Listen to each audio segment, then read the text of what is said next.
Good morning, everybody. It's Brooke with Mrs. Cog Hill Farm. And yesterday, Jason and I used our last bale of hay. If you saw our latest video, then you know that we bought a lot of extra hay. But here we are in mid-March, let's say, third week of March, and we've used it all. So we spent yesterday getting that last bale out, and I'm happy to report that we have a much neater barn without hay inside, and the grass is growing. So beautiful day here in Alabama, no rain expected, blue skies, and just couldn't ask for a better day, except for maybe some sleep. I'll get to that in a minute. Everybody's been taken care of this morning so far. Ernest T and Opie are out here with me. They have not concluded getting their energy out as of yet.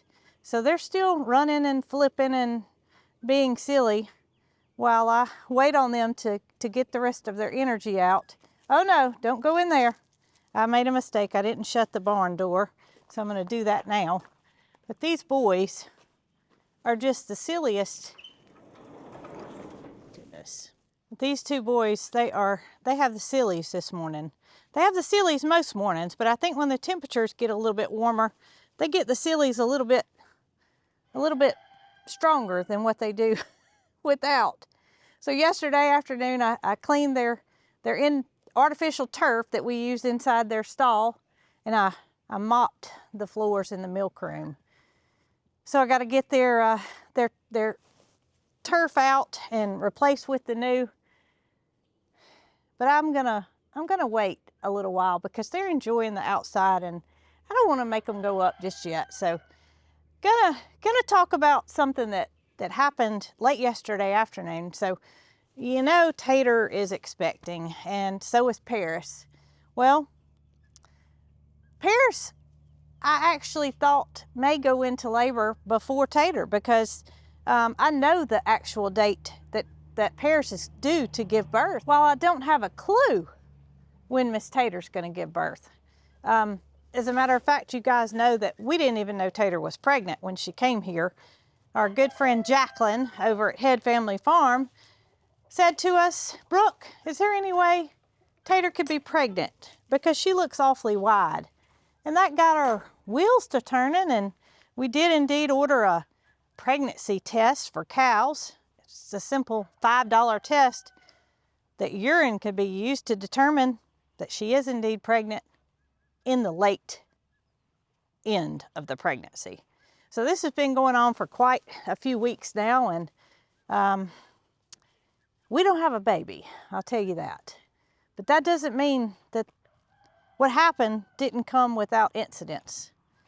Yesterday evening, with the time change, I've been putting everybody up around 6:45, 7, something like that. We feed our goats in the evening so we can put them up in the stall, as well as Pookie, and just make sure everybody's tucked in for the night and good. So yesterday was no exception. I come out and I come to check on Miss Tater, who is laying by the hay bale. That's over here where Mr. Moody is standing right here.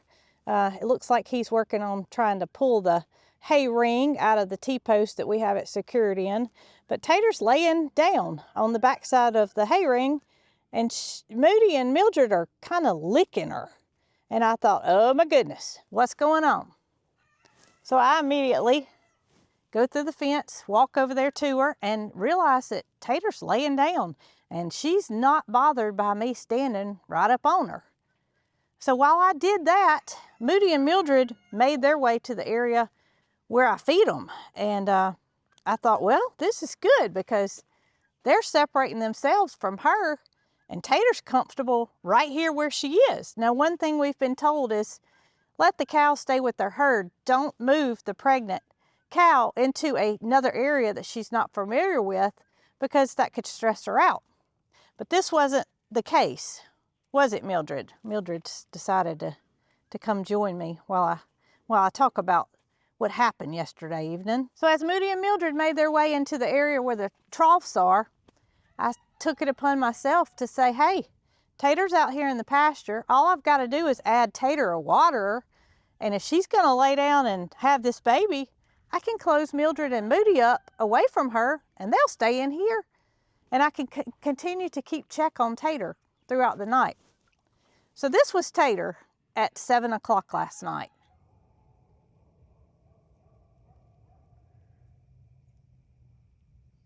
So I don't think that there's any doubt with any of you guys why I thought she was in labor. This is it. Tater's fixing to have a baby or 2 or 3 or whatever. And it's the coldest night that it's been in a month tonight, meaning last night. So I have my supplies already ready. I have a calf jacket for low temperatures, which we should be out of that range by now, but we're not. And gloves and lubricant and chains, calf pulling chains, a come along, lots of different utensils needed to have this cow birth from me, an unexperienced cow mama.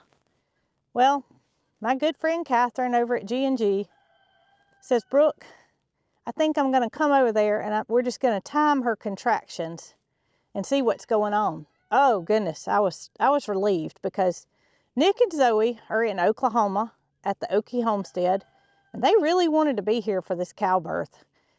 Zoe has kind of hung her head thinking Tater's waited till she goes out of town to have this calf, and she's going to miss it all. And I'm thinking the same thing last night. So I did not want to tell Zoe or Nick that Tater was in labor, and I didn't. And so Catherine and I, she came over and we sat with Tater and we determined that she was in labor, and she was on her side and she was very uncomfortable, and she's continuously biting at both sides, almost like she had fleas. That's the way I would describe it. She was just uncomfortable, biting at both sides. And we decided that we would let her be in the hay where she was, with Moody and Mildred separated behind me in the area where the feed troughs are. And Jason got a water trough prepared. I think you can probably see it behind me. So Tater could have water, and she would see it if she went to go get water because it blocked the gate. And I could see Tater on the camera during the night from where it's fixated and where she was laying. So Catherine goes home. She has to take her grandson to a doctor's appointment today.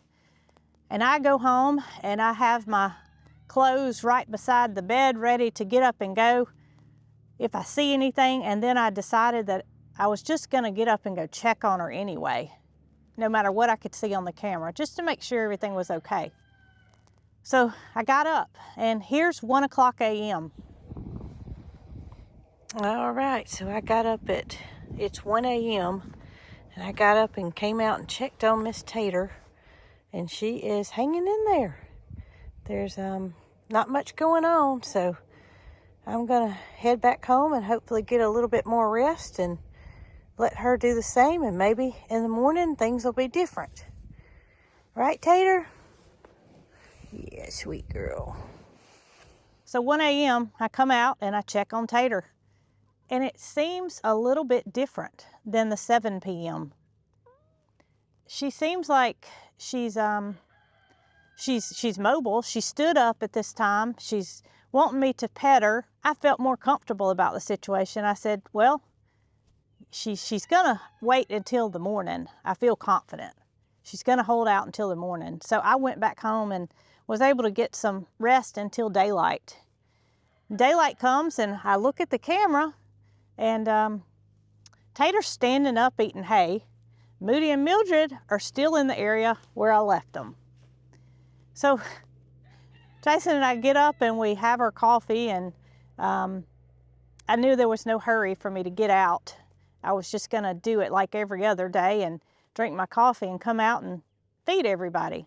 So I come out of the back of the barn and I'm looking in this area where I'm standing here now, and I don't see Moody or Mildred in this area. And I don't see them anywhere in the pasture. They gotta be there. They gotta be behind the Moo Mansion because the gate's still shut here. Where are they? So I come closer and I realize the reason they are not in here. That's because between the time that I drank coffee and came outside, Moody and Mildred decided they did not want to be in this area anymore, that they were going to go out into the pasture where obviously the grass is better or something, and they just wanted to be with their friend Tater. So Tater gave us a good long night, I'll say. She's standing up. She's not doing anything like she was yesterday evening late. Her friend Moody there is standing right by her side, eating his hay. His friend Mildred, or their friend Mildred, I should say, is out here in the pasture, enjoying some green grass. And that's one thing they say about cows is when the grass starts getting green, they're not going to eat the hay anymore. They want the grass. They don't want the hay anymore. The grass is obviously more nutritious. So that's why we were thinking that we had plenty of hay and we want them to have the grass. So we can't do anything to green the grass up faster or make it grow faster. But here's what's on my list today, guys. I'm gonna go get some fence clips and see if I can't pull this back up. It's not torn, it doesn't look like. It just needs to be pulled back up. But needless to say, I learned my lesson. Tater was fine. Tater was comfortable as can be. She's in her element. She's somewhere that she's every day. She had no reason to want to get in here. It wasn't feeding time. She didn't need a shelter. They don't get under unless it's raining anyway, or unless it's super hot, which it wasn't. So yeah, got a little fence to repair and learned a lesson. So is Tater close? Yeah, I think she's close. I think we're gonna have a calf very soon. But I think I need to just relax and let Mother Nature do its thing. I need to interfere if she needs help and to quit worrying about something that I have no control over. It's I think it's human nature to worry and to try to do something about things if you can. But if you can't control it, oh my goodness, there's no need to worry about it. And Moody and Mildred showed me that they're gonna do what they're gonna do no matter what. So cows are a herd animal. I wasn't taking Tater out of her environment to stress her out at all. But obviously, Moody and Mildred felt differently and they wanted to be with Tater. And that's one thing that I've been told is to don't separate her. Well, I wasn't moving her. I was moving them. And I'm just gonna sit back and listen from now on and just kind of let, like I said, nature take control and know that Tater's gonna have this baby when Tater has this baby. Whether it be 1, 2, 3, I don't know. She is very, very wide.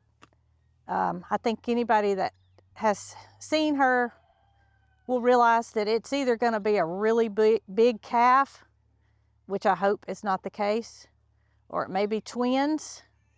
I really just want her to be healthy, and I think everybody does.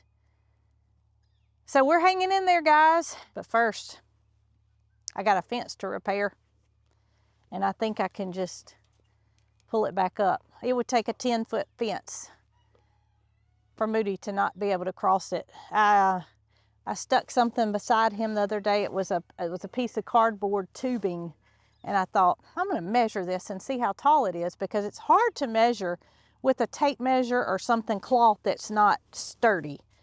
So this was a piece that was sturdy. I measured it, it was 6 foot tall. So I take it and I put it up to Moody's withers, realizing that this tube is 6 foot tall.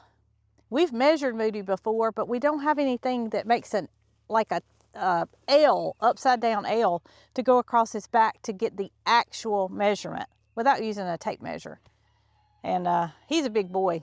I think y'all know he's a big boy, and he can go over any kind of fence.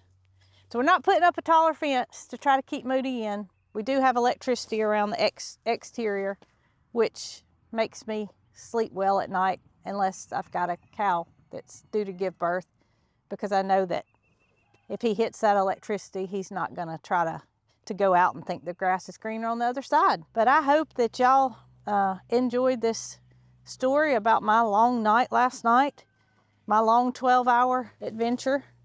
And Tater says she's gonna hang in there.